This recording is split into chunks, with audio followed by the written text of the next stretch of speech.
The omnibus lurched through winter rain, and Rebecca Webber kept both hands locked around the silver medicine case so it would not slide from her lap when the wheels struck ruts. Cold leaked through the warped door and through the seams of her mended mantle. It settled in her wrists first, then in her knees, then at the base of her spine, where she had been aching for 3 days. Her gloves had worn through last month. Mrs. Webber had said new kid leather was wasted on a dependent girl and ordered her to go bare-handed until spring. The skin across Rebecca's knuckles had split in narrow red lines from lie and wind.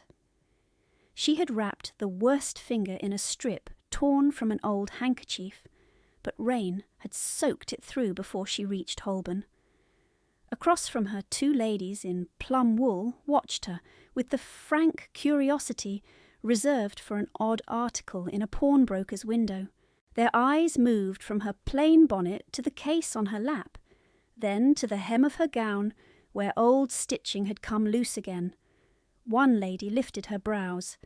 The other turned away first, as if poverty were catching. Rebecca kept her chin level and swallowed the hollow pinch in her stomach. Her breakfast had been a heel of stale bread, taken cold in the scullery before dawn and hidden in her reticule when Mrs. Weber's bell rang. She could still taste old flour and iron from the pump water. Outside, shop signs blurred behind sleet. Horses tossed their heads against the traces. The conductor shouted for room at every stop, and men climbed in dripping, stamping mud onto the floorboards.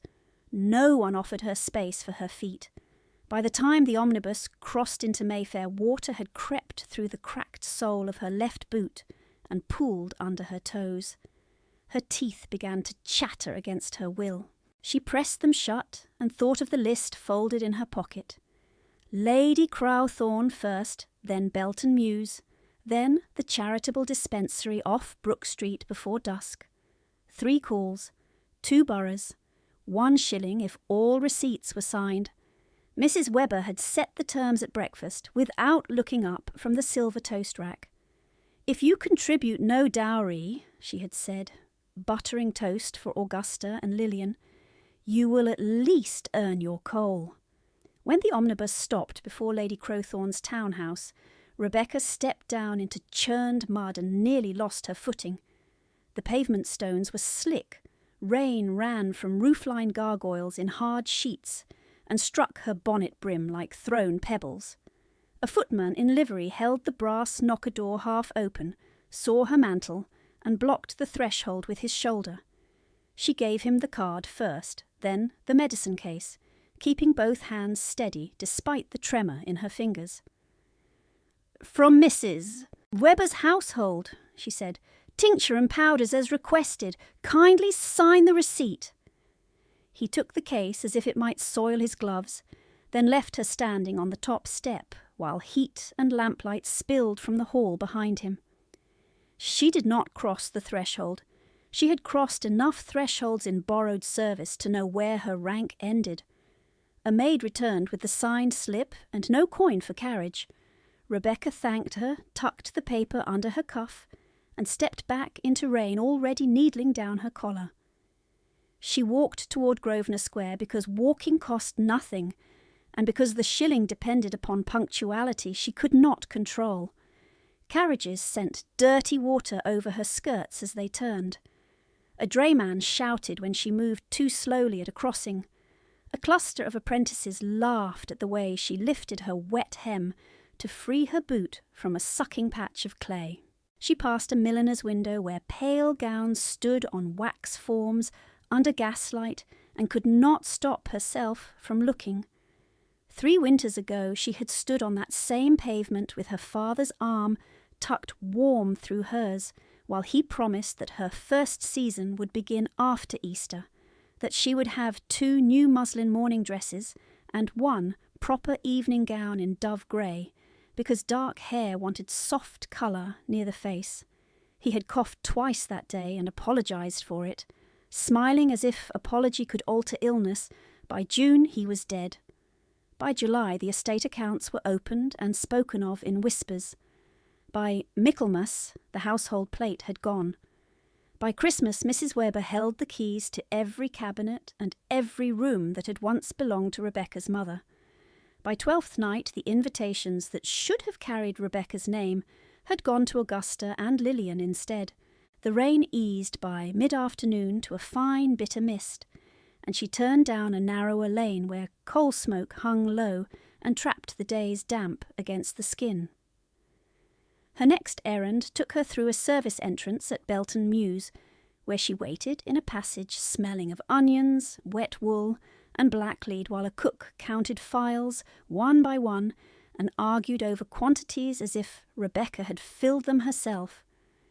She stood straight while the woman inspected each label, each cork, each wax seal.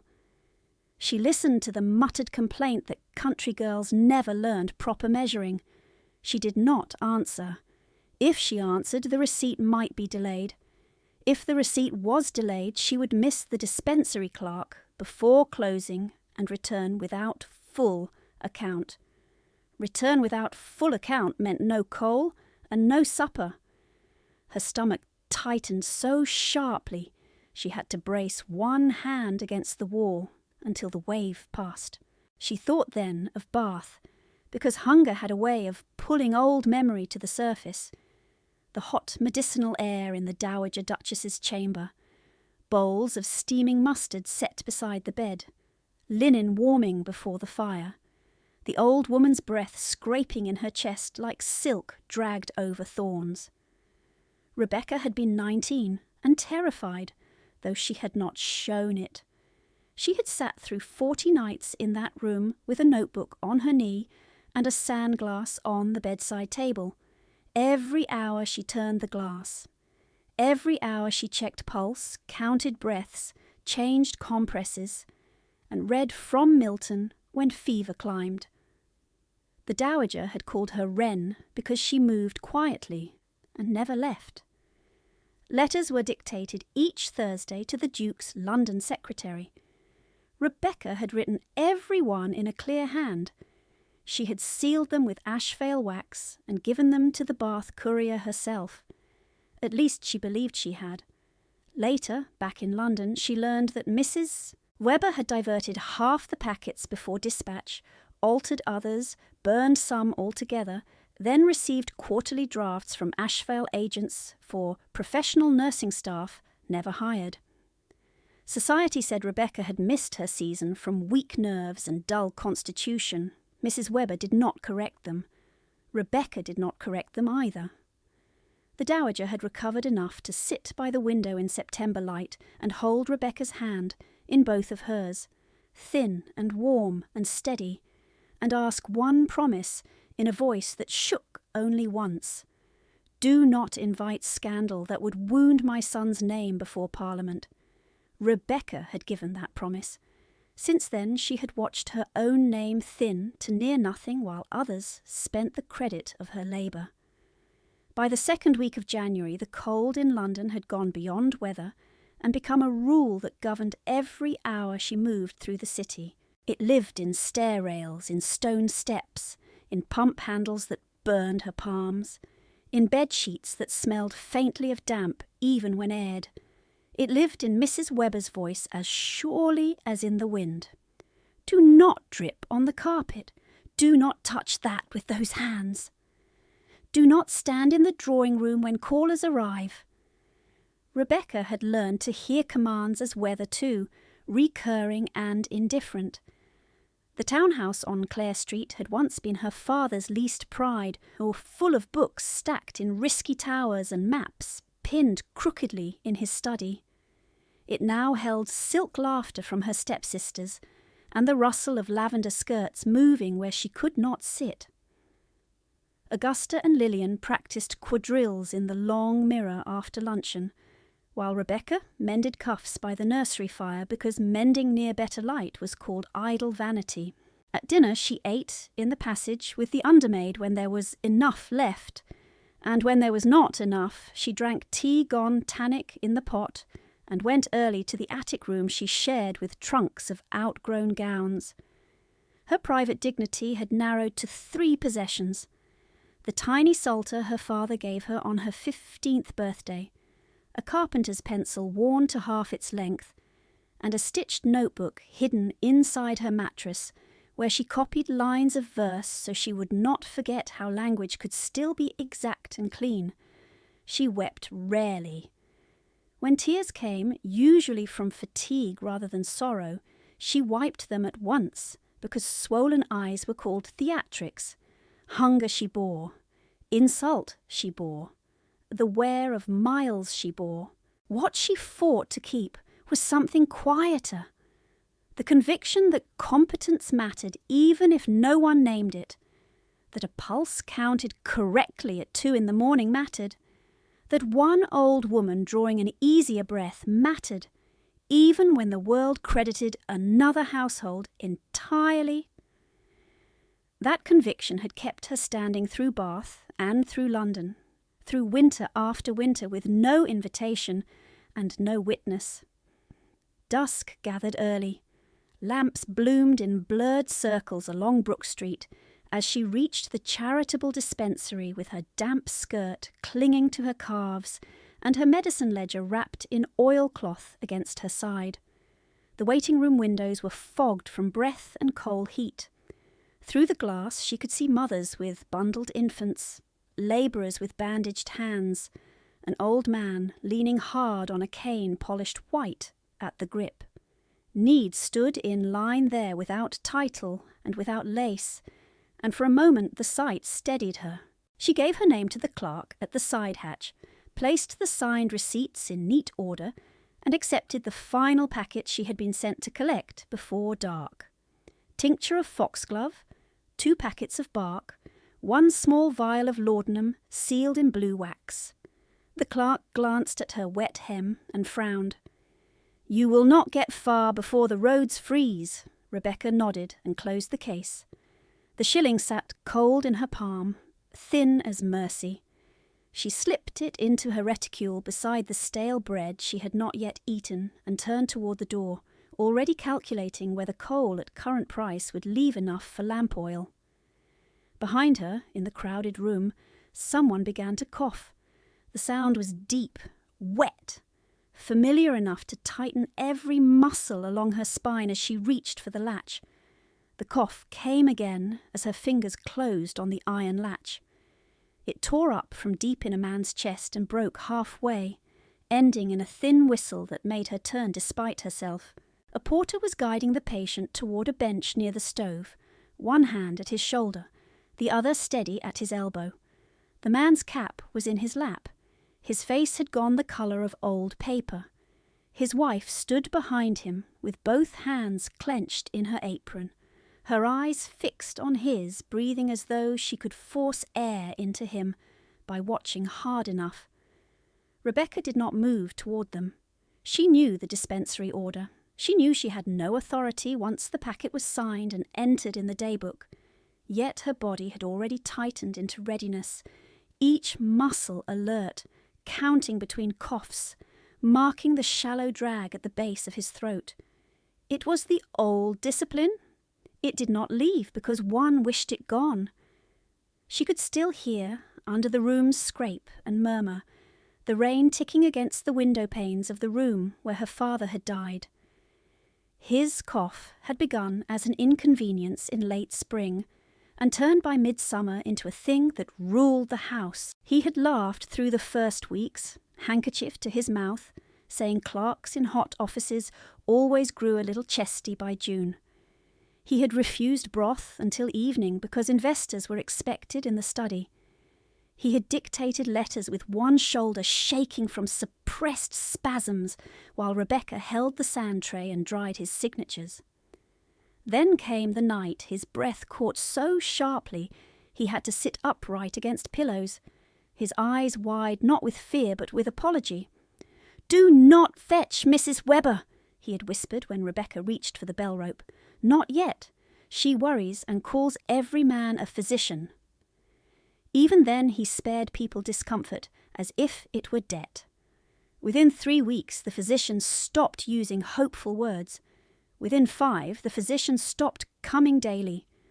By the time August light thinned, creditors were waiting in the front hall before breakfast, hats in hand, voices lowered out of respect for death, but not lowered enough to hide numbers. Rebecca had stood outside the study door, hearing the estate named in pieces: meadow acreage, tenant arrears, timber rights, her mother's silver, the London lease. She had understood almost nothing of structure and everything of consequence. Her father's pen had fallen still. Men who had called him friend now used his Christian name in the past tense and spoke of settlement as if he had been an account that had finally closed. Mrs. Webber had not been her mother, and she had never asked to be called one. She was handsome in a polished way, all smooth auburn curls and lavender water, and pearls that clicked softly when she turned her head to judge a room. She had entered Rebecca's life 6 years earlier, with trunks from Norwich and 2 daughters old enough to appraise wallpaper. Her courtesy in those first months had been precise, practical, and thin. She had not shouted. She had not needed to. She set terms and watched to see whether they were obeyed. After the funeral, she changed from terms to ownership with such speed that even the servants looked stunned for a day. Keys moved from her father's ring to hers before the mourning cards were posted. The library ledger came under lock. The good linen vanished from hall presses and reappeared marked with Augusta's initials for trousseau use. A jeweller called twice in 1 week and left with Rebecca's mother's garnet set, wrapped in chamois. When Rebecca asked quietly whether the set had been promised for her first season, Mrs. Webber touched one glove fingertip to the edge of a side table, inspected an invisible speck of dust, and said, "A girl without portion has no use for garnets. We are preserving what can still serve this family." The word preserving remained in Rebecca's mind because she had watched preservation happen in reverse. Her father's study, once crowded with atlases and draft contracts, and the warm smell of sealing wax, was emptied in layers. First the maps, then the books most likely to fetch cash, then the globe with the brass meridian he had polished himself. By Michaelmas the room held only 2 chairs and a desk with no lock. Debt did not arrive like thunder. It arrived as subtraction. 1 object, 1 fire laid later in the day, 1 servant dismissed with references and half wages, 1 meal thinned, then another, the carriage sold, the second horse sold, the front steps unsanded in rain because sand cost money. By November, callers stopped pretending they had come for social calls and asked directly for payment dates within earshot of the maids. Mrs. Webber met each one in silk and composure and told them that sacrifices were being made by every member of the household. She said this while Rebecca wore her gown turned once, then turned again, and stood in passages with account papers because there was no longer a proper secretary to carry them. Augusta and Lillian did not touch the papers. They practiced smiles before mirrors and asked whether pale blue or cream was less fatiguing to the complexion under gaslight. The first invitation of the new year arrived on thick cream stock edged in silver. It was addressed to Miss Augusta Webber and Miss Lillian Webber for a small assembly in Hanover Square. There had once been no distinction in such envelopes. They would have named Miss Rebecca Webber as well, by custom and by age. Rebecca saw the omission because she was the one who sorted post at breakfast, hands still rough from drawing water while the house slept. She placed the card beside Mrs. Webber's plate. Mrs. Webber read it, made no comment, and passed it to Augusta with a pleased little hum. By February 3 more cards came. By March 8. On the morning Rebecca should have attended fittings, Mrs. Webber sent her instead with a list of medicinal purchases for Bath and a single sentence spoken over cold tea. "You have a useful tolerance for discomfort. The Dowager Duchess requires attendance. You will go in my place, and you will remember gratitude." Rebecca had stood very still and asked whether she might at least keep one evening gown stored in cedar in case of delayed return. Lillian laughed before Mrs. Webber could answer. "Stored for what? You are pale as candle wax, and twice as interesting." Augusta had taken the dove grey bolt their father once chose and held it against herself before the pier-glass. "This colour favours me better."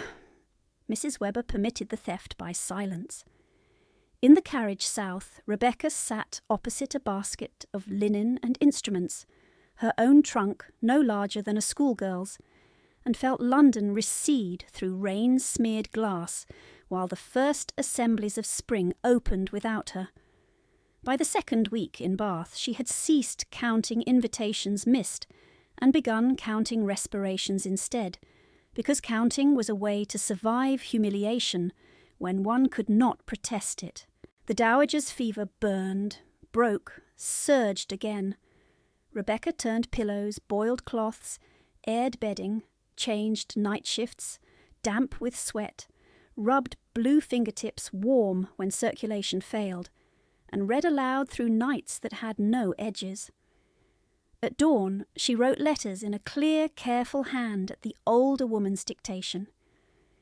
"To my son, the Duke of Ashevail," one began, "tell him I am stronger this Thursday than last." Another asked for a specific physician's monograph from London. Another thanked him for flowers that never arrived. Each letter was sealed. Each was handed to the household courier, or, on days he was delayed, to the packet rider engaged through Mrs. Weber's clerk. At 19, Rebecca had believed systems did what they claimed. At 22, she knew systems obeyed whoever held the accounts. The first hint came months later, when a Bath apothecary mentioned, in the easy manner of men discussing routine, that Ashevail agents paid promptly for professional nursing invoices. Professional, plural. Rebecca had looked down at her own cuffs, stiff with boiled starch and old medicine stains, and said nothing. She said nothing again when she returned to Clare Street and found new silk in Augusta's wardrobe and a rosewood writing desk in Lillian's room, while Mrs. Webber complained of burdens and economies. She said nothing when society repeated that she had remained out of sight from weak constitution, then lowered voices in sympathetic amusement about girls who failed to bloom. Silence became both shield and chain. She kept it for one reason only. In September, with fever gone and strength beginning to return, the dowager had taken Rebecca's work-rough hand and spoken through tears she did not hide. "You have done more than duty. If there is talk of impropriety, they will wound my son when he can least bear scandal. Promise me restraint." Rebecca had promised. She had watched older women break under malicious rumour. She knew what Parliament made of private frailty. She kept the promise even when it cost her name. Now, in the dispensary heat, with damp seeping up from her boot and the shilling pressing light against the fabric of her reticule, all of it sat on her shoulders as tangibly as wet wool. Her life had narrowed by inches until even hunger required planning. Coal or lamp oil, bread or thread, mending needle now or later. She had learned to eat slowly so dizziness would not show on stairs. She had learned which tradesman might still extend half a day's grace, and which would report delay directly to Mrs. Webber. She had learned that cruelty in respectable houses wore gloves. It came as withheld portions at dinner because she had returned 5 minutes late. It came as new errands added after dusk because she had spoken with too much confidence to a footman. It came as a hand at her jaw in a bright drawing-room, quick enough to be denied, while guests looked elsewhere and Augusta said, "Rebecca grows fanciful when tired." The faint bruise near her cheekbone had come from that hand 2 mornings earlier, when she admitted that one invoice total did not match the chemist's mark. Mrs. Webber had smiled after striking her.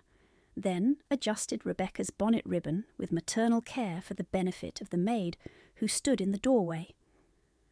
"Our poor dependent must learn figures from those better suited to command them."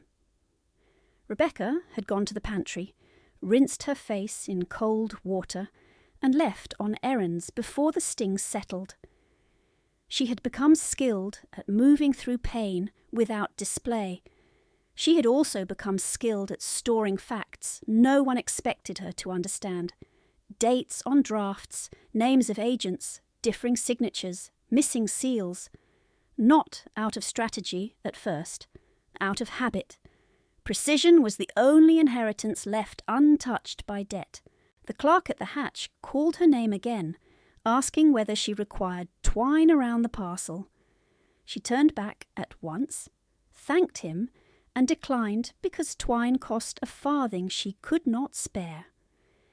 As she set the medicine case beneath her arm, the man by the stove coughed once more, a wet, tearing sound that took all speech from his wife's face. Rebecca's hand tightened on the latch until her split knuckles burned. She had been erased by drawing-rooms and account books and polite lies. She had not yet been emptied of usefulness. She released the door, turned from the street, and stepped back into the heat toward the bench where the coughing man struggled for breath. She had taken only 3 strides when the outer doors slammed open hard enough to rattle the glass panes, and a gust of rain and carriage grit tore through the waiting room, scattering steam from wet cloaks and bringing with it a sharper sound than coughing. A woman's breath catching high and then stopping. A liveried footman lurched across the threshold with an older lady in his arms, her sable wrap half fallen, one hand rigid at her throat as if she could hold air in by force. Another servant followed, white-faced, carrying smelling salts and saying too loudly and to no one in particular, "Her ladyship took her drops. She took them, she did, then she would not wake." The room shifted around the spectacle. Mothers drew children back. The porter swore under his breath and cleared a bench with his forearm. Something small struck stone and rolled in a thin circle near Rebecca's boot. A blue glass laudanum vial, uncorked, empty, with wax still clinging in a ragged ring at the lip. The older woman's chest lifted once in a wet hitch, fell, did not lift again. Rebecca was moving before the thought formed. She dropped to one knee, set her ear near the woman's mouth, and caught the cold medicinal sweetness of opiate and the thick rattle buried beneath it. Not death yet. Not if the lungs could be forced open fast enough. "Not the bench," she said, already unfastening the fur at the woman's throat. "Flat surface, warm room, now." The footman stared at her as if rank had struck him deaf. She snapped, "If she remains here, she drowns where she lies." That broke him. He shifted his hold. The porter barked at 2 men to move. Rebecca seized the medicine case she had collected at the hatch, flipped the catches with numb fingers, and checked what she had. Foxglove, bark, 1 clean syringe, no spirits, no blankets worth the name. "Hot bricks wrapped in flannel," she called toward the clerk, who had gone pale as old plaster. "Mustard, if you keep any. Boiling water, clean linens, not your rag heap.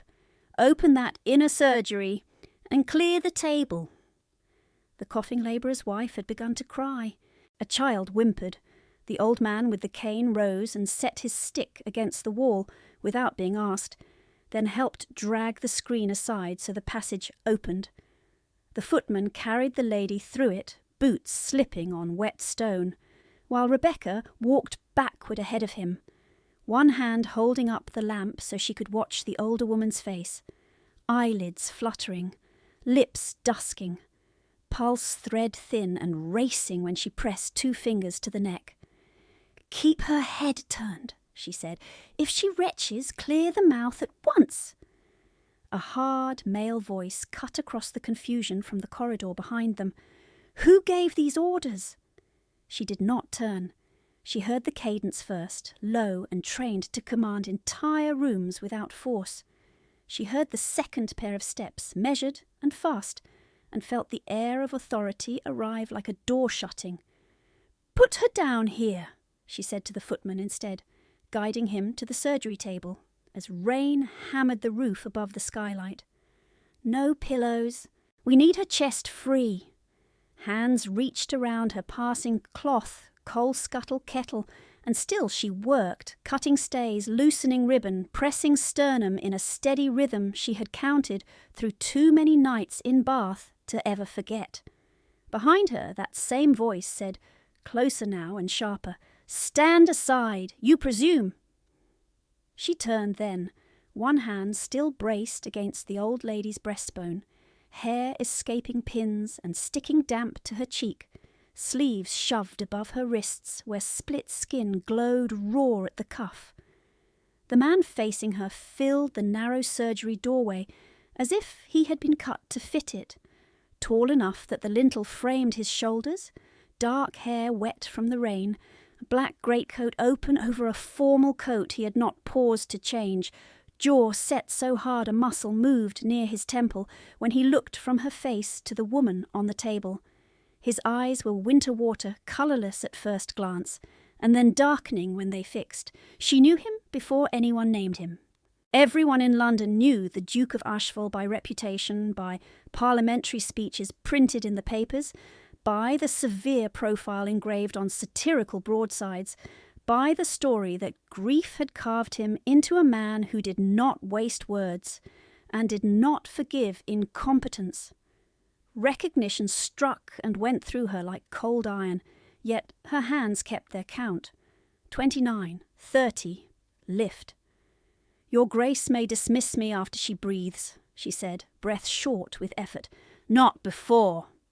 For one suspended second he did not move. Then he stepped to the table's opposite side, stripped off his gloves with his teeth, and placed 2 fingers exactly where she pointed. "Pulse?" she asked. "Faint?" "Count aloud." 32, 33. His voice stayed level.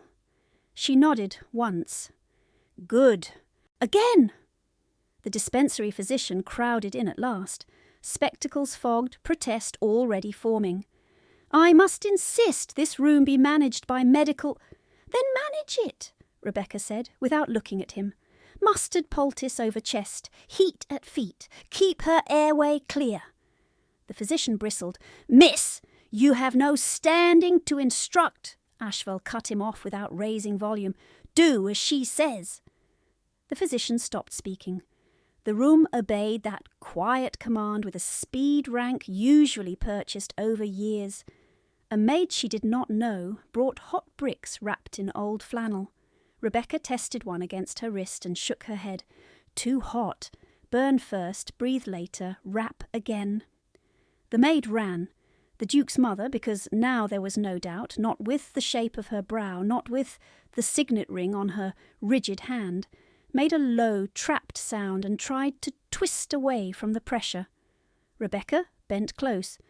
"My lady, hear me. Take the air with me. In." The old woman's lashes trembled. "Again." "In." Wet, bubbling answered. Panic nipped at the edges of Rebecca's vision. She crushed it flat and kept count. 46, 47. She felt rather than saw Ashevail watching every movement, absorbing each instruction, each correction, each omission. She felt, too, his scrutiny shift once, swift and clinical, to her own face where Mrs. Webber's blow had left a yellowing bruise near the jawline, then to her wrists where lye had cracked the skin to red maps, then to her hands trembling only when they lifted from exertion and going steady the instant they touched the patient again. "Name," he said abruptly. "Rebecca Weber." The syllables sounded strange in this room, as if borrowed from someone who possessed more than a wet mantle and a shilling. "You were in Bath," he said, not a question. She pressed down again. "Yes, Your Grace." "With my mother?" "Yes." The old woman coughed once. a deeper convulsion that shook the table and brought up thick fluid into the cloth at her mouth. Air followed, ragged and real. Relief hit Rebecca so sharply her knees nearly gave. She gripped the edge until the wave passed. "Turn her," she said, "on her side, gently. Keep the chest warm." Ashevail moved with soldierly economy, one arm beneath his mother's shoulders, the other supporting her hips as if she weighed no more than blankets. No distaste crossed his face when the damp cloth stained his cuff. He held her steady while Rebecca adjusted the wrap and listened again to the chest, still wet, less blocked. Enough to buy an hour, perhaps 2, if the heat held and the sedative did not drag her under again. By the time the corridor clock struck 5, the first violent spasm had broken, and the waiting room beyond had fallen into a hush so complete they could hear rainwater running from the gutters into the drain channel outside.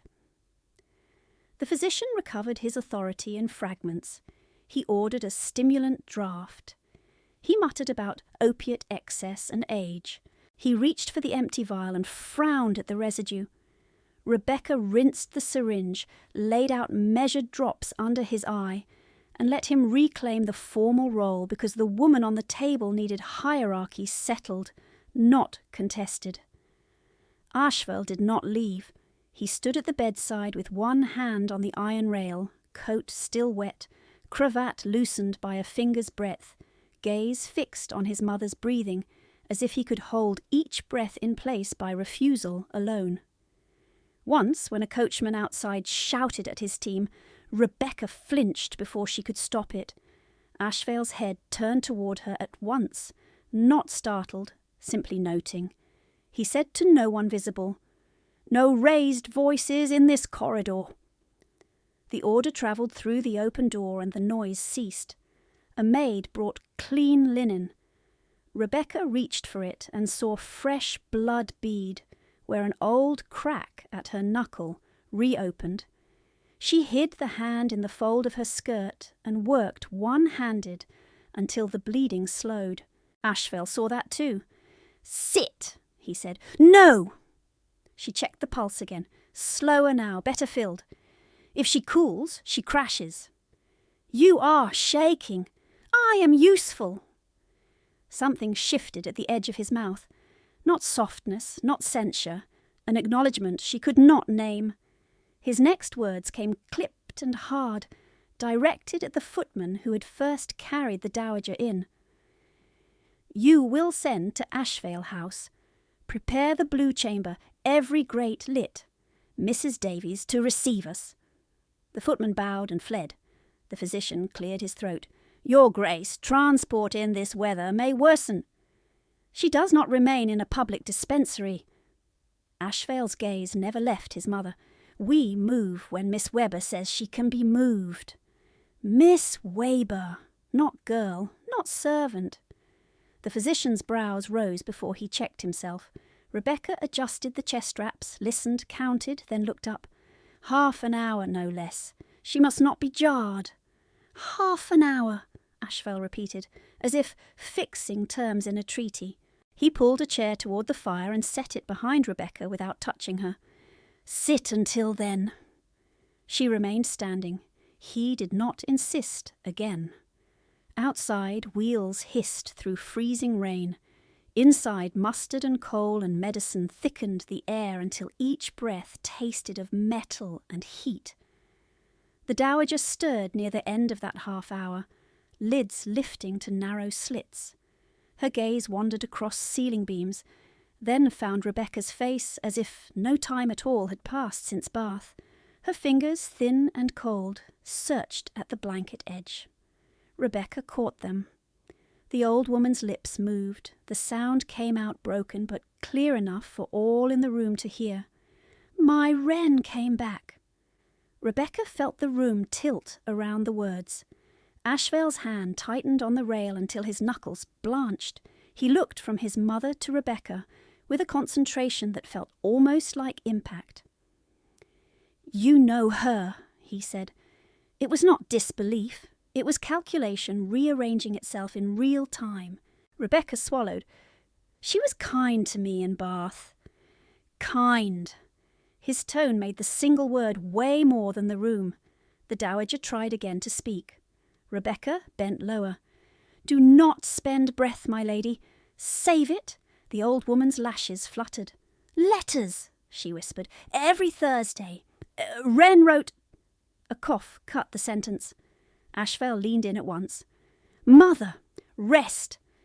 She shook her head with the stubbornness of the recovering and gripped Rebecca's wrist with surprising force. Do not let them send her away. The plea landed between them, bare and undeniable. Rebecca felt heat climb her neck, part shame, part fury at how quickly a useful pair of hands could be removed once crisis passed. Ashevail straightened to full height, and when he spoke, each word was iron laid in sequence. No one sends her anywhere. He looked toward the physician. You heard. Yes, Your Grace. Good. Arrange a covered litter, 2 bearers in step. No jolting. Then, to Rebecca, quieter but no less absolute, you come with us. She opened her mouth on habit, on refusal learned from years of being told her place. My household expects... Your household can wait. His eyes dropped once to the bruise near her jaw and rose again. That is not a request. The old anger in her, banked and disciplined, flared at command, yet the bed beside her held a woman whose breathing still rasped and whose pulse had only just steadied under her fingers. Duty chose before pride could answer. Rebecca inclined her head once. Very well, Your Grace, I come until she is out of danger. Until she wakes in full and takes broth without choking, he said. After that, we speak.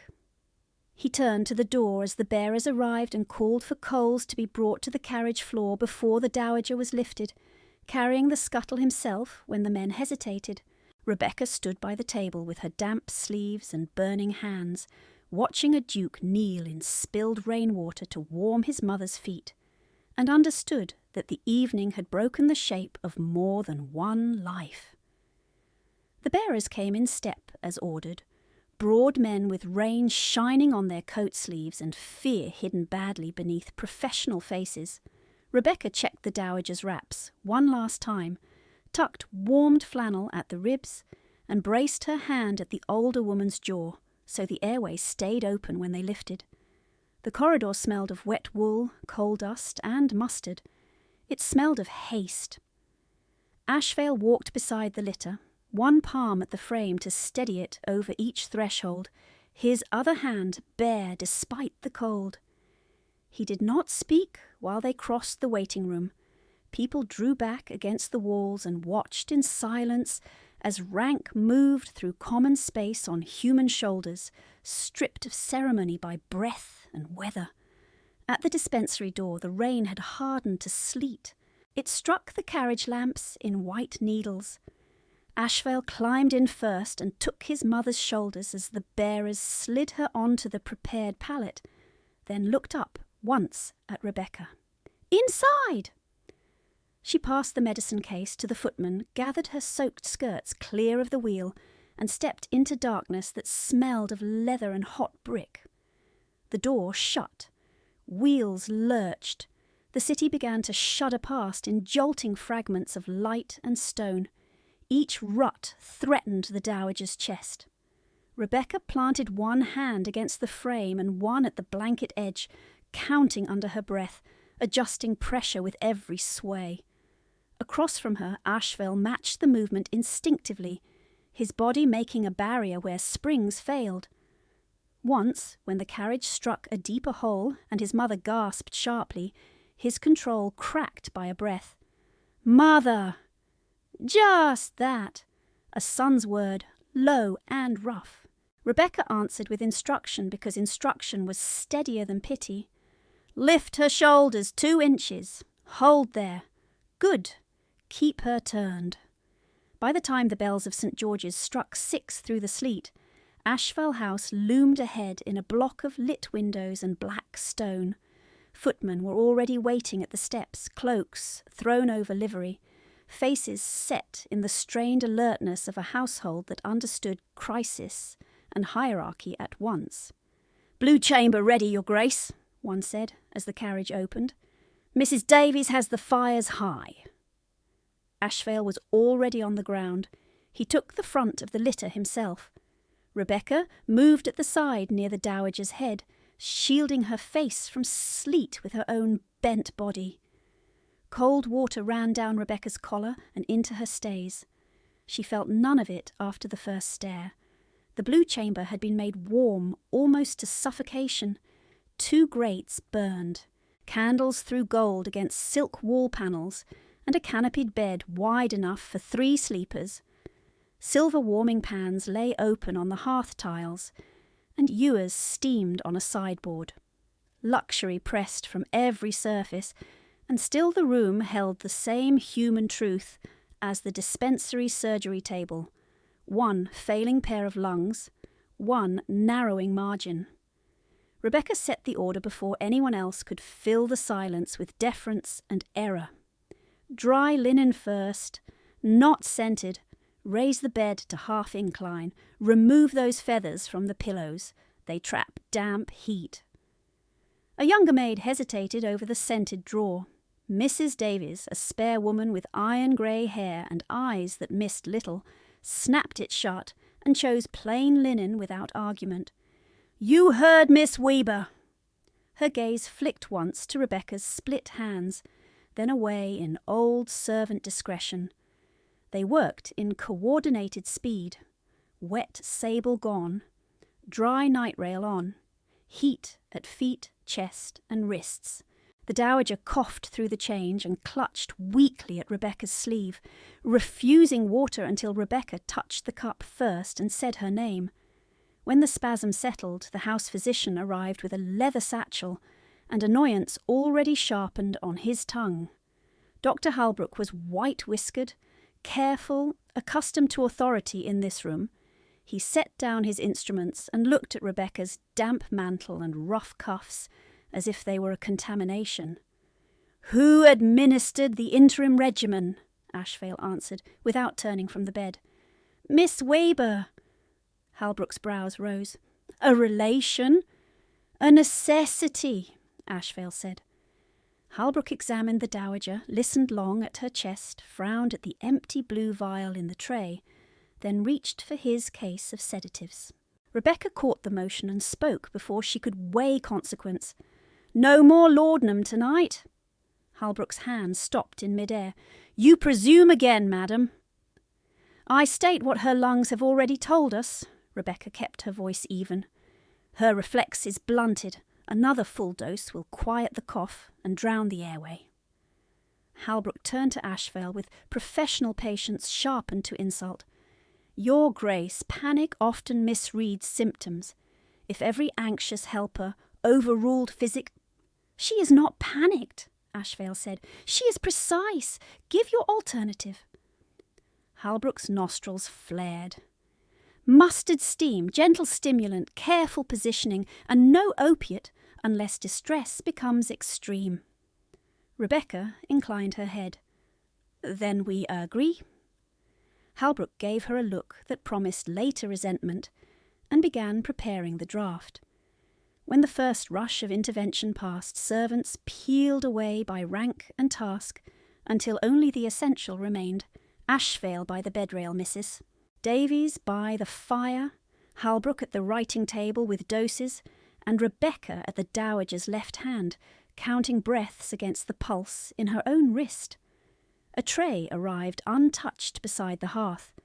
Broth for the patient, tea for the room, bread, butter and cold beef for those who had worked since afternoon.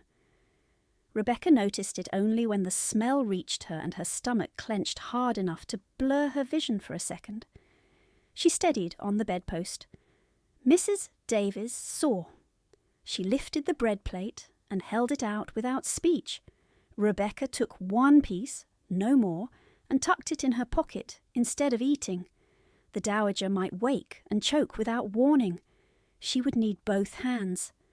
Hours had altered the room when Halbrook returned from a short consultation below stairs and found Rebecca charting intervals on a scrap of discarded account paper with her carpenter's pencil. He watched the neat columns and made a dry sound in his throat. "You write as if trained." "I was taught to keep books and letters." "By whom?" "By my father." Halbrook capped his bottle and spoke low, not to her, but not softly enough either. "Strange that His Grace's mother spent months in Bath, attended by hired persons, and yet we hear so little of competent names. One might imagine neglect where there was perhaps merely economy." Rebecca set down the pencil. Her fingers were numb and stained with mustard. Her jaw still ached faintly where Mrs. Webber's hand had landed 2 days before. There were truths she could have used in that moment like knives. She could have named intercepted correspondence. She could have named false invoices and silences bought at her expense.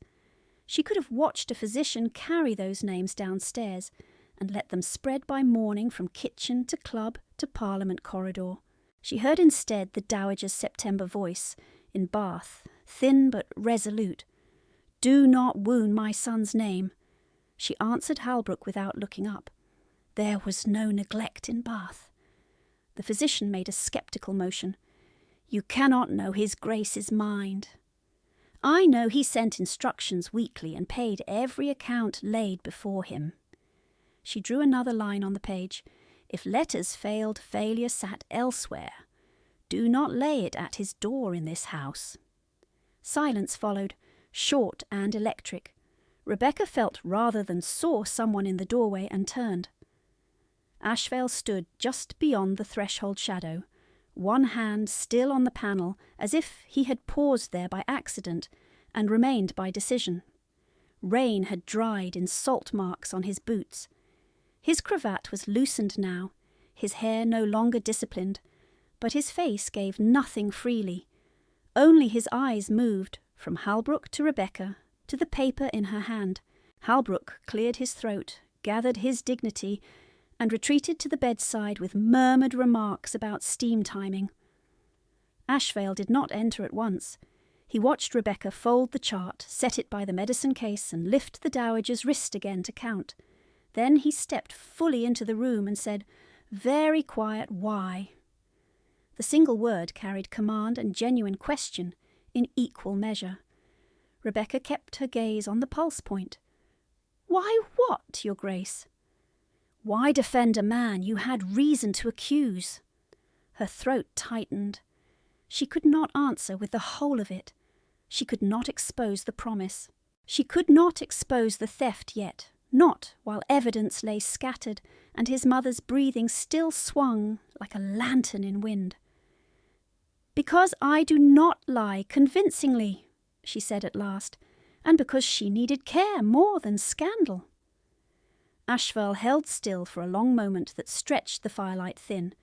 "You speak of scandal as if it were weather. For women without rank, it is weather. It enters whether invited or not." His mouth tightened once, not quite a smile, not agreement either. Recognition, perhaps, of a language he had not been required to learn. The Dowager stirred and broke the exchange. Her lashes lifted. She frowned at the canopy as though searching memory across distance, then found Ashevail and reached a hand no stronger than paper. He crossed to her at once. "I am here, Mother." She studied his face, then Rebecca's. "No quarrel," she whispered. "Do not quarrel over me." Ashevail bent and pressed her hand between both of his. "There is no quarrel." The lie was merciful and thin. She looked to Rebecca again. "Wren, Psalm."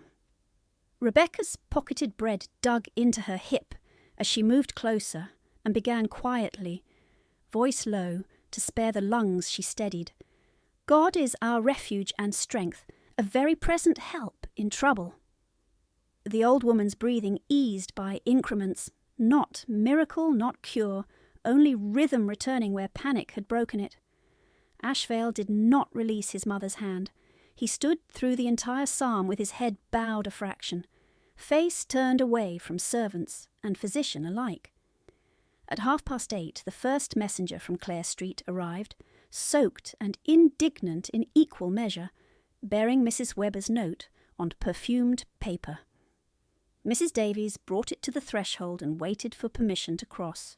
Ashevail took the folded sheet, read 2 lines, and passed it to Rebecca without comment. The note demanded immediate return, cited impropriety, and informed her that refusal would forfeit roof and ration both. Rebecca read it once and felt heat rise under her skin despite the room's warmth. There was no surprise in the threat, only timing. Mrs. Webber always chose moments when refusal cost most. Rebecca folded the note into a narrow strip and set it beneath the medicine ledger. "I remain tonight," she said. "Then you shall," Ashevail answered. He turned to Mrs. Davies. "No one from that address enters this house without my leave. Any further notes come to me first." "Yes, Your Grace." The housekeeper's glance at Rebecca held no pity now, only a measured respect that hurt in a different way. The night deepened. Snow began some time after 9, soft against the window glass where sleet had struck hard before. Halbrook dozed upright for 12 minutes at a time between checks, and woke offended each time he found Rebecca had already adjusted wraps or noted a change in colour before he opened his watch. Mrs. Davies rotated coals with practised silence. Ashevail left once to send dispatches and returned with no cloak, as if he had walked the corridor bareheaded in winter and not noticed the cold. He brought in a stack of household ledgers tied with blue ribbon and set them on the side table beside Rebecca's chart. "These are bath disbursements for the quarter in question," he said. "When she sleeps, you will review them with me." Rebecca looked up sharply. Now begins." She touched the ribbon with fingertips, gone clumsy from heat after cold. "Your Grace, that work will keep." "No, it has kept too long." The dowager's breathing roughened near midnight, then settled again after steam and careful repositioning. No collapse came, no dramatic turn. Recovery advanced in grudging inches, and everyone in the room paid for each inch with vigilance. Rebecca's head throbbed behind her eyes. Her palms burned where lye cracks had reopened under hot water. Still she kept count. Still she corrected the angle of pillows and the spacing of doses. When Ashevail moved behind her to check the grate, his coat sleeve brushed the back of her wrist. The contact was accidental and brief. Awareness went through her like a struck wire all the same, immediate and unwelcome and alive. She set it aside with the same discipline she used on hunger. There would be time for reaction when no one was fighting for breath. There was no such time now. Just after 1, the dowager slept without rattling for the first full quarter hour since the dispensary. Halbrook, grudging and impressed, acknowledged the interval with a nod. "Maintain this regimen till dawn." Mrs. Davies extinguished 2 candles to lower heat. Ashevail pulled a chair to the writing table and untied the first ledger ribbon. "Miss Webber!" Rebecca crossed from the bedside and sat opposite him, posture rigid from fatigue. He turned the book so both could see and laid out receipts in precise rows. Some bore bath seals she recognised. Some bore signatures she did not. "Show me what's wrong," he said. She did. She showed him duplicate charges on dates she had slept in a chair beside the dowager and hired no one.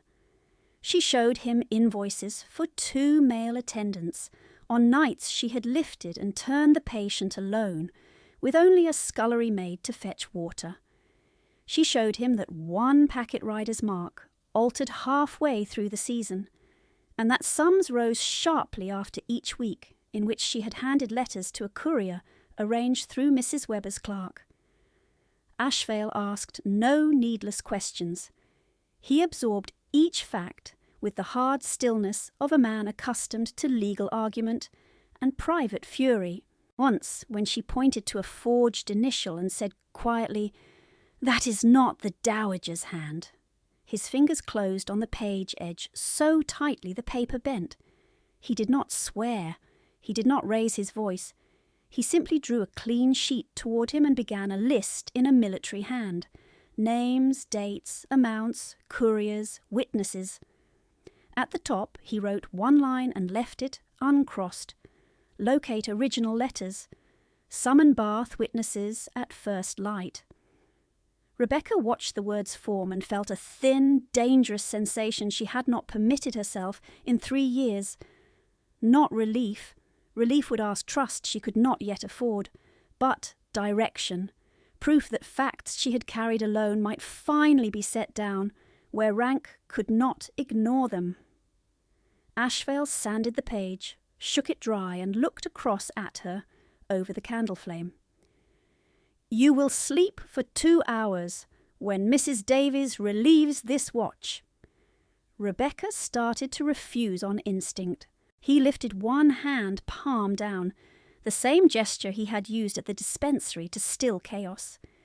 "That is a medical order now, not courtesy." Fatigue made honesty easier than pride. "If I lie down, I may not wake when she changes." "Then you will sleep in the chair by her bed, and I will wake you myself." The words landed between command and vow, and neither of them pretended not to hear it. Rebecca did not lower her eyes, but she felt the heat in her face sharpen into something more dangerous than embarrassment. She rose from the writing table because rising gave her hands a task, and tasks kept her from feeling the full weight of what he had said. The chair by the dowager's bed still held the imprint of her body from the last hour. She took it again, set 2 fingers to the old woman's wrist, and counted in silence while the fire snapped low in the grate. Ashevail remained where he was, one hand on the back of the writing chair, the unsanded dust from his notes still silvering his cuff. He did not press her to answer. He did not repeat himself. The room settled around that unfinished exchange, as if the walls themselves had heard it and were waiting. The dowager drew a breath that rasped, then another that did not. Rebecca adjusted the wrap beneath the clavicle and checked the warmth at the feet. The heat held. She exhaled slowly. Behind her, paper shifted as Ashevail stacked the ledgers in exact order, largest to smallest, then tied the blue ribbon with a knot that could be opened quickly with one pull. Practical, controlled, furious in ways he refused to display. Mrs. Davies entered with fresh coals and paused at the threshold when she saw both of them, still at watch. "Your Grace, the small east chamber is prepared for Miss Webber when she is ready." "She is not leaving this room," Ashevail said. Mrs. Davies inclined her head once. "Then I shall have a pallet brought." "No pallet," Rebecca said quietly before she could stop herself. "If her breathing alters, I need to hear it at once. I will remain in the chair." Ashevail looked at her, then at the chair, then at the thin blanket folded over the rail. "Bring 2 blankets," he said to Mrs. Davies, "and hot broth." "Your Grace, I am not hungry." His gaze returned to her hands, to the reopened cracks at the knuckles where the skin had split again. "You are shaking from cold and exhaustion. You hid bread in your pocket rather than eat it. Do not insult me by denying what is visible." The words landed with brutal precision. No one had said such things to her in years without contempt attached. She felt the instinctive refusal rise, old and immediate. It met his expression and thinned. He was not mocking her. He was naming evidence. Mrs. Davies withdrew without comment. Halbrook checked the dowager once more, listened, approved the interval between doses with reluctant brevity, and left his instructions on the side table in a tight hand. When he went, the chamber door shut with a soft click that sounded louder than any shout. By 2 o'clock the snow had thickened, muting the city to a distant hush beyond the windows. Rebecca's spine ached from the angle of the chair. Her left boot was still damp. Her eyelids had begun to burn each time she blinked. She told herself she would close her eyes for 10 counts only, then reopen them. She reached 7 and forced them open again. Ashevail had not moved far.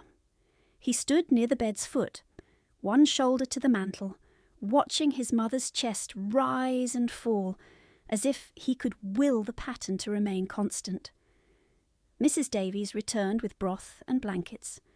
Ashevail took both bowls from the tray before the housekeeper could set them down. He held one out to Rebecca. She did not reach for it. "If I take both hands from her, I will hold her wrist and count aloud."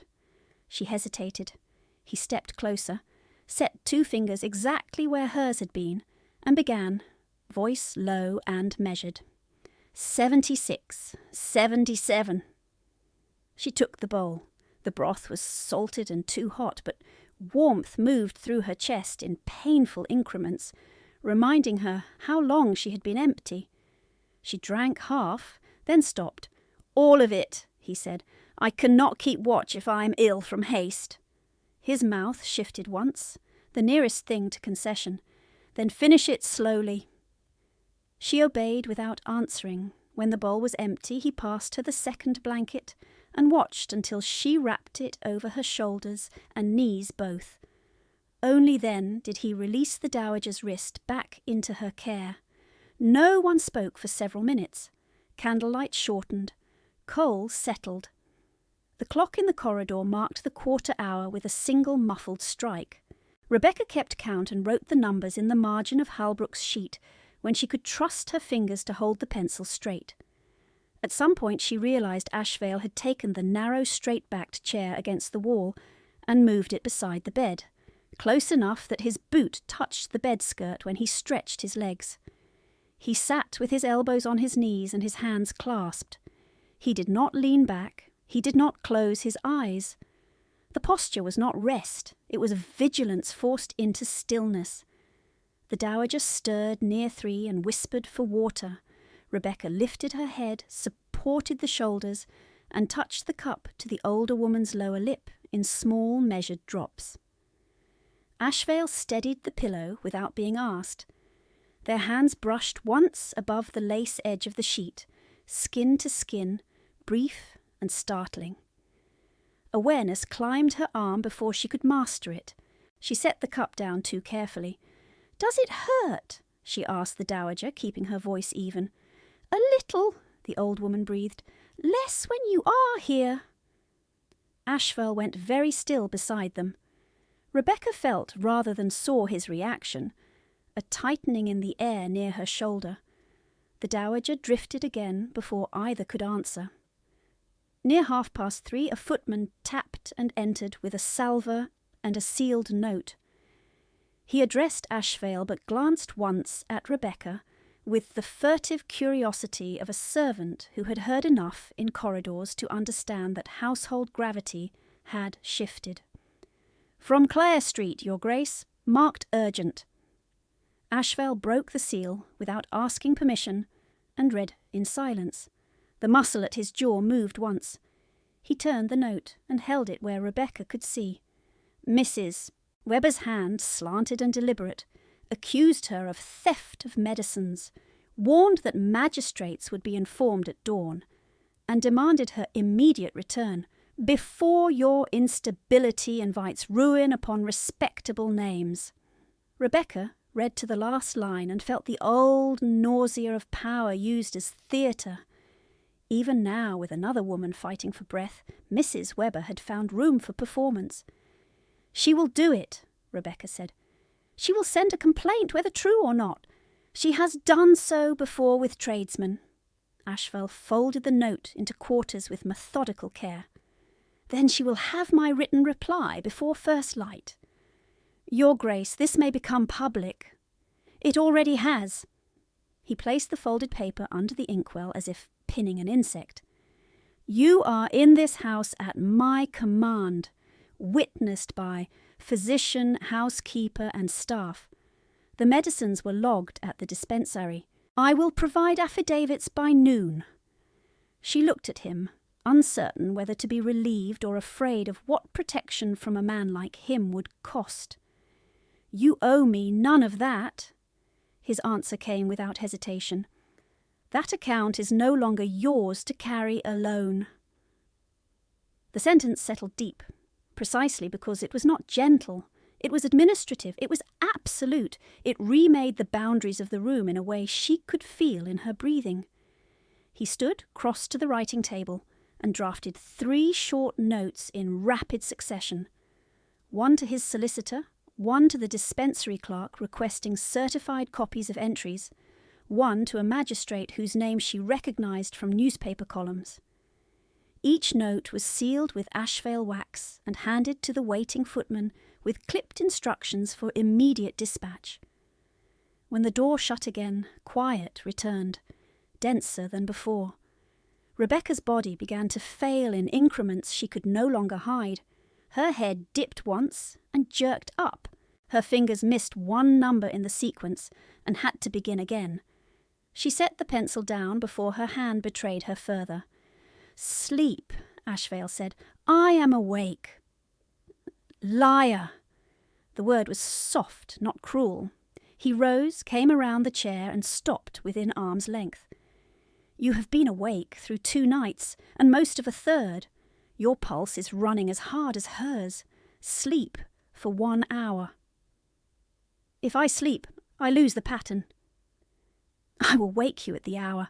I do not break my word." She looked up at him then, fully, because the promise in his tone carried no ornament and no room for debate. His face in firelight was harsher than in daylight, planes of bone and shadow, exhaustion cut deep beneath the eyes. Grief lived there too, old and disciplined and never unattended.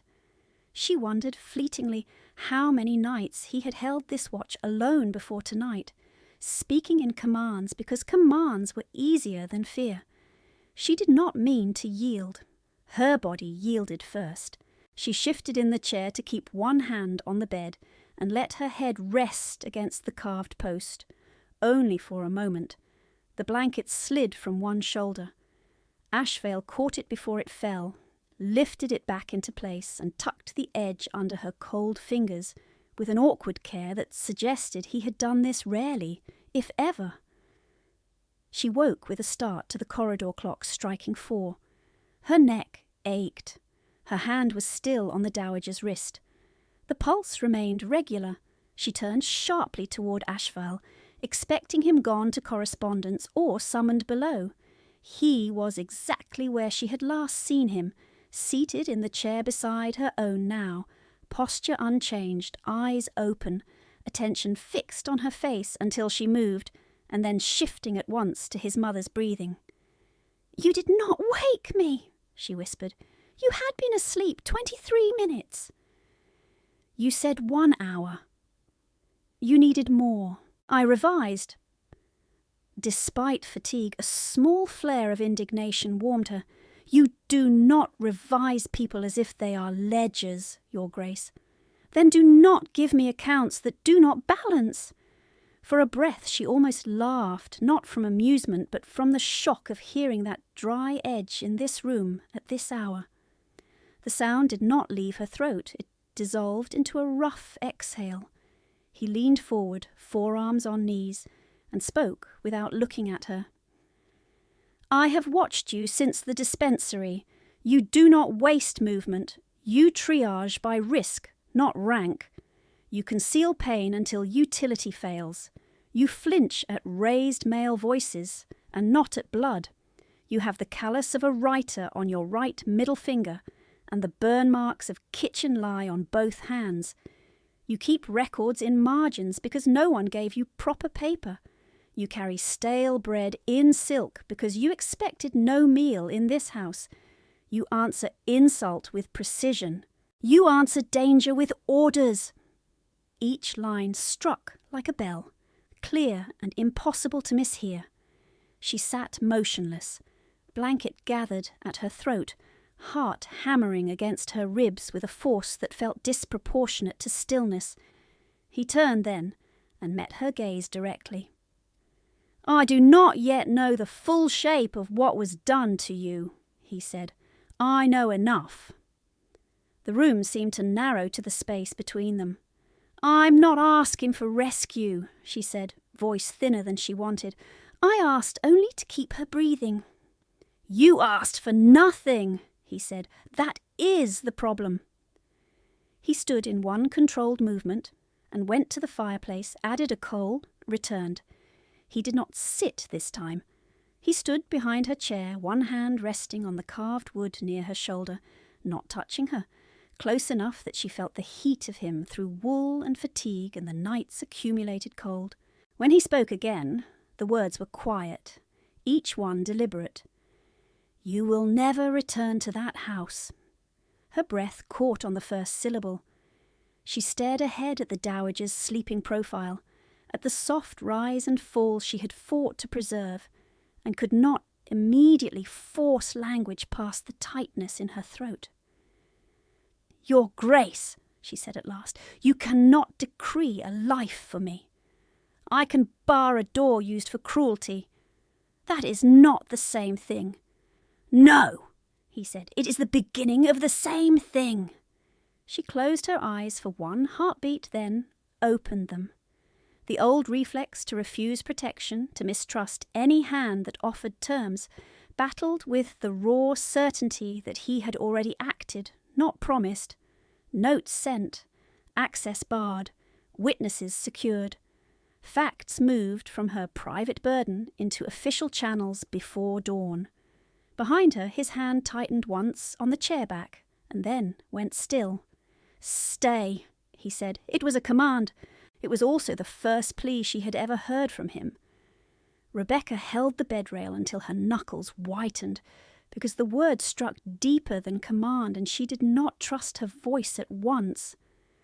The dowager slept between them with breath still rough but even, and the fire gave off a low, steady heat that made the edges of the room waver. At last she said, without turning, "I will stay while she needs me, and I will leave when I choose, not when I am traded." Behind her, Ashevail's answer came like a door set on iron hinges. "Then choose to stay."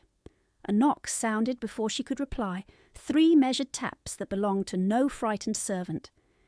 Ashevail stepped back from her chair and opened the door himself. His solicitor entered with wet shoulders, a leather folio under one arm, and the magistrate just behind him in travelling cloak and gloves, still dusted with snow. The footman who had carried the notes stood in the passage holding a sealed packet and a small evidence box.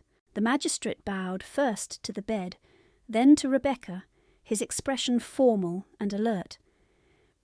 "Your Grace, Miss Weber, I came at once upon receipt of your memorandum."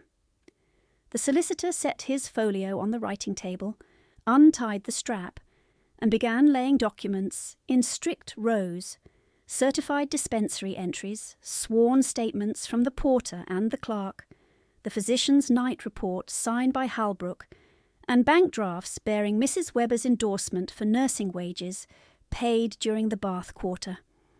Last came the blue glass vial from the dispensary stones, wrapped in lint. "Residue tested," the solicitor said. "Laudanum concentrated beyond household dilution. Not murder. Gross negligence at minimum. The label was scraped and rewritten." Rebecca stared at the jagged wax ring and remembered it rolling against her boot in rainwater. By the time dawn thinned the window glass, the dowager woke clear enough to take broth without choking. Rebecca supported her shoulders and counted each swallow. Ashevail stood at the bedside, hands clasped behind his back so tightly the tendons showed. When the cup was empty, the older woman leaned back against the pillows and fixed her son with the same stern intelligence that fever had not managed to erase. "You have that look your father wore before he declared war on a committee. Sit down, Alistair. I am not dying this morning." He sat at once. She turned her face towards the magistrate and spoke with painful care, pausing for breath between lines. Miss Rebecca Webber nursed me in Bath day and night. No hired nurse replaced her. I dictated letters to my son every Thursday. She wrote them. If they failed to arrive, they were stopped after leaving my room. Her hand searched over the blanket until Rebecca gave her fingers. The rider changed in July, red scarf gone. A man with a split thumbnail on the left hand took the satchel twice. I remarked upon it. Mrs. Webber said the regular courier had influenza. Rebecca felt the old puzzle pieces lock in place with sickening clarity. The altered packet mark, the shifting signatures, the sudden rise in invoices. Ashevail did not interrupt his mother once.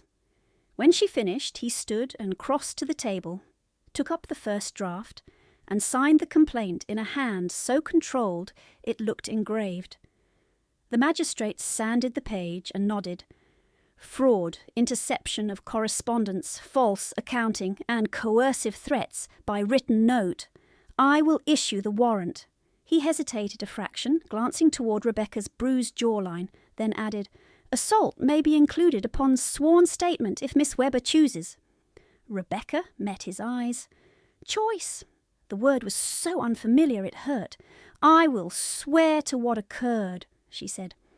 At 9 o'clock, Mrs. Webber arrived at Ashevail House in lavender silk and righteous outrage, escorted not by invitation but by 2 constables in plain coats. Augusta and Lillian waited in the carriage below, faces pale behind the glass, their gloved hands clenched at identical angles. In the blue drawing-room, where gilt mirrors had watched generations perform civility, Mrs. Webber entered as if for a call, chin lifted, perfume preceding her. Your Grace, this is absurd. My stepdaughter is unstable with fatigue. She steals medicines and invents slanders when corrected. She let her gaze travel over Rebecca's plain gown and blanket-worn shoulders. You see how she attaches herself in any house that feeds her. Ashevail did not ask her to sit. He stood beside the mantel, broad and still, the magistrate at his right and the solicitor at his left. Read, he said, and handed her the dowager's sworn declaration. Mrs. Webber read the first page, then the second, and the colour along her throat changed. An old woman in convalescence is suggestible. Ashevail handed her the next sheet, certified ledger extracts, then the next, bank drafts, then 3 letters in the dowager's hand recovered that morning from a locked desk at Clare Street, under warrant, edges smoke-dark where others had been burned. Mrs. Webber's fingers tightened around the pages hard enough to crease them. Fabrications! The magistrate spoke then, precise and cold. Madam, one of these drafts bears your personal direction to route payment through an account in your maiden name. That account was traced before dawn. Silence held for one long beat. Then Mrs. Webber moved faster than decorum allowed and struck Rebecca across the face with her gloved hand, a desperate crack of leather and rings. Rebecca reeled 1 step and steadied against the table before she fell. Ashevail was between them in the same instant, not touching either woman, only placing his body as a barrier rank could not cross. His voice did not rise, it cut. Good, let all present witness it. She is under my protection, and you are charged. The constables took Mrs. Webber's wrists. Augusta began to cry in the carriage below. Lillian stared straight ahead and never looked up. As she was led to the door, Mrs. Webber twisted once and hissed toward Rebecca, You will ruin your own name. Rebecca touched the sting on her cheek, then lowered her hand. You spent 3 years attempting it, she said. You failed. That evening, because scandal had already outrun discretion, Ashevail requested that the evidence be entered before witnesses at Lady Crowthorne's musicale rather than whispered through clubs by morning. In the same ballroom where Rebecca's absence had once been explained as dullness, candelabra burned over rows of polished faces. Ashevail stood before the assembled guests, with the magistrate beside him, and read the intercepted letters aloud, each one dated, each one naming Rebecca as sole caregiver. He presented the false invoices and recovery orders. He named the bath porter with the split thumbnail, arrested by noon, who had confessed to taking coin for diverted packets and altered seals. He did not soften one detail. When murmurs rose, the dowager entered on her cane, wrapped in dark wool, and the room parted before her. She stopped beside Rebecca and laid one frail hand over hers. "She gave me breath when I had none," the dowager said. "She gave me silence when I begged for my son's name. No one in this room will call her burden again while I live." No one did. Some looked away. Some bowed. One woman, who had once laughed over omitted invitations, crossed the floor and made a curtsy so low it was almost apology. Rebecca accepted neither triumph nor revenge. She stood through it with her back straight and her hands steady, feeling the hierarchy of the room bend not to charm, not to beauty, but to proof finally spoken by those who could force listening. 3 days later, in the magistrate's chamber, recovered funds were ordered against Mrs. Webber's seized accounts. Ashevail settled the remaining balance of her father's debt from those sums and from his own purse, where recovery fell short, then placed the signed release before Rebecca without flourish. "No lien remains upon your father's name," he said. The old knot at the base of her ribs loosened so suddenly she had to sit down. On the table beside the release lay small accounted objects that had travelled the whole distance with her. Her carpenter's pencil, returned after being copied into evidence. The blue vial sealed and logged. The silver medicine case entered and released to its owner. Her errand receipts from that first wet day, now attached to the record proving she had been where she said, and the stale bread, long since gone hard as wood, which Mrs. Davies had wrapped in cloth and placed in her hand that morning with simple words, "For remembrance, not for hunger." By the 2nd week of April, the criminal findings were complete, the civil accounts settled, and every letter that could be recovered was indexed in the Ashevail archive under Rebecca's own signature as witness. The burned ones could not be restored. Their loss was entered plainly in the ledger margin, abandoned to ash, but not forgotten. Dr. Holbrook, who had watched and doubted, requested leave to amend his Bath memorandum, and recorded in formal script that his prior assumptions concerning staffing were erroneous. He never apologised aloud. He did, however, begin addressing her as Miss Webber in every corridor thereafter, and in that house such details were not trivial. Ashevail courted her with the same discipline he brought to law and weather. No midnight declarations, no performances, calls in the morning room, walks in the south garden with Mrs. Davies always visible at the turn, questions asked directly and answered without evasion. "Will you keep your own name in settlement?" "Yes." "Will you have independent household accounts?" "Yes." "Will you continue oversight of my mother's care as long as she asks?" "If she asks me, yes." Once, under a sky the colour of pewter, he stopped beside the bare rose beds and said only, "I do not ask for gratitude.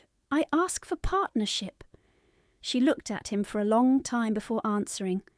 "Then ask me properly." He did. In June, in the dowager's private sitting room, with the windows open to rain and lavender, he knelt once, not from theatrics, but from deliberate choice, and offered a ring that had belonged to no dead wife, no inherited ghost, only a new setting of plain diamonds around a dark garnet he had found and redeemed from a pawnbroker's ledger. "Rebecca Weber," he said, voice steady, "will you marry me and remain entirely yourself?" She felt tears burn and wiped them away at once. "Yes, Your Grace, I will." Their wedding was small, morning light through high chapel glass. the dowager seated in front with her cane across both knees, Mrs. Davies standing behind Rebecca to fix the veil when pins slipped, Halbrook coughing discreetly into his glove at the back pew, as if emotion were a draught he could not prescribe. In the marriage settlement, read aloud before signatures dried, her name appeared in full and unaltered, Rebecca Ann Webber, with independent dowry assignment from recovered and matched funds, separate charitable authority over the Ashevail infirmary, and legal right to maintain her own correspondence seal. When it was done, and the chapel had emptied to carriage wheels and soft congratulations, she stood at the threshold beside Alistair Ashevail, Duke of Ashevail, and felt no urge to make herself small. He offered his arm. She took it because she wished to, not because winter or hunger left no other road. The bells rang above them, clean and unashamed, and for the first time in years she walked into London in daylight with nothing hidden in her pocket.